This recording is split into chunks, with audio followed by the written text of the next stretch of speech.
Weird imagery? Check. Nick Cage yelling maniacally? Check. Nick Cage also covered in blood? Check. All right, let's get into this.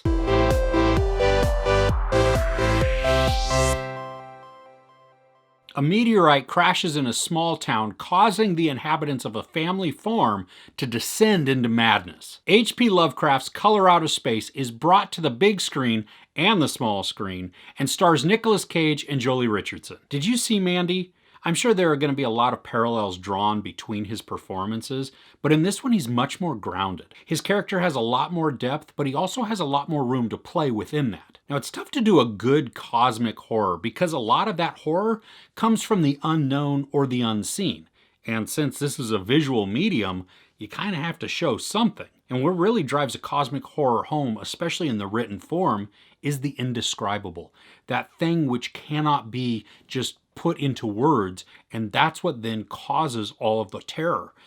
Well, again, this is a visual medium. Can you actually execute that well? I like that this movie does give us glimpses of things, but it doesn't show us everything. And I think that's really important because it still maintains a little bit of the mystery, a little bit of that unknown, a little bit of the indescribable. Now, we are taken on a journey and we are shown things and we do get to experience a lot of the terror and the horror. And I think they really bring the cosmic aspect into this very well.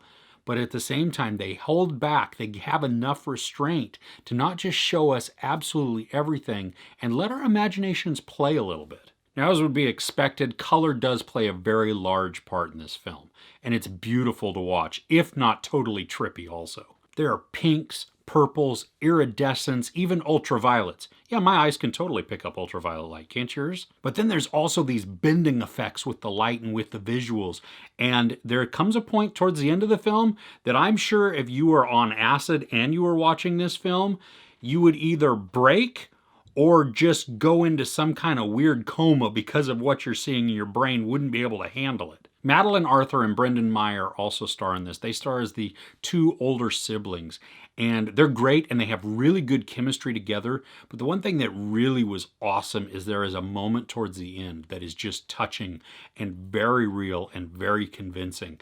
And it didn't feel in that part like they were acting, and I liked it because it brought their characters in a complete 360 all the way back and really made them complete and their interactions complete, and that was wonderful. Now, the movie isn't without its faults. There's one character who to me is a complete throwaway, and that's the mayor. She's basically there, kind of as window dressing, but she's barely in it also. She didn't really add anything to the story, at least in a way that if it was taken out, would be missed at all.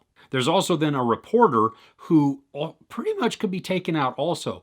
I feel that the only reason the reporter was in there is for this moment of laughter. Now, I did laugh, and it was funny, but again, it wasn't totally needed. Especially when you take into account they do other news reports that you hear and that you see on TV. And so a lot of the same information is brought through in a better way. While this is a horror film, it's not your typical slasher or horror film that you might expect. I mean, it's cosmic horror, so it's already niche, but it's very effective in what it does.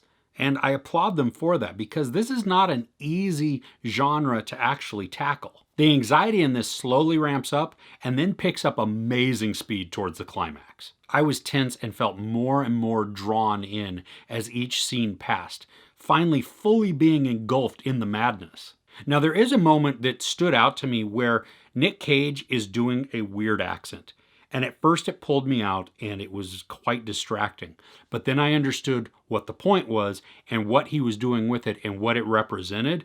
And then it totally made sense. And I was drawn right back into the film and kept going. I was like, okay, cool. I really like what he's doing with this. Even though at the very beginning of it, it was like, what are you doing? I like in this that we also have the Fool, played by Tommy Chong. And just like with any fool, he's there to impart the wisdom that might go unnoticed.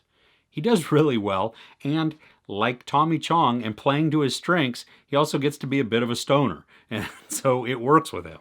But not quite to the stoner level of how he was in that 70s show. There's also Elliot Knight playing a scientist who brings a grounding to all of the madness going on. He's a witness to the horrors and almost serves a bit as a narrator for us, without overtly doing so. Admittedly, this isn't going to be for everybody.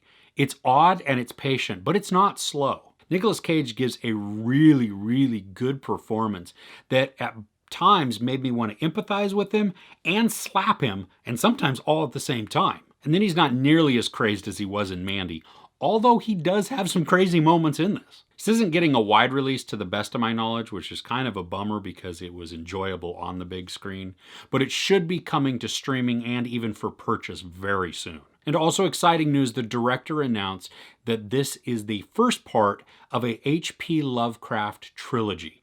Now that doesn't mean that these are going to be sequel movies, that they're tied in like that, but they're part of the Lovecraft universe. And so for me, as a mild fan of that, for my oldest son who's a hardcore Lovecraft fan, this is very exciting news. And it should be a lot of fun to see where they go and what stories they do next. There's brief sex but no nudity, a lot of profanity, and some gnarly violence. I give Color Out of Space 4.5 out of 5 couches. So do you read Lovecraft? That actually sounded a lot like a line from In the Mouth of Madness. Do you read Sutter Kane? Anyway, if you've read H.P. Lovecraft, what's a favorite story of yours? But if not, what's a good cosmic horror that you enjoy? Let me know in the comments below. If you enjoyed this review, please give it a like. Also, don't forget to share and subscribe. I'm Chris. This is Movies and Munchies. Thanks for couching with me.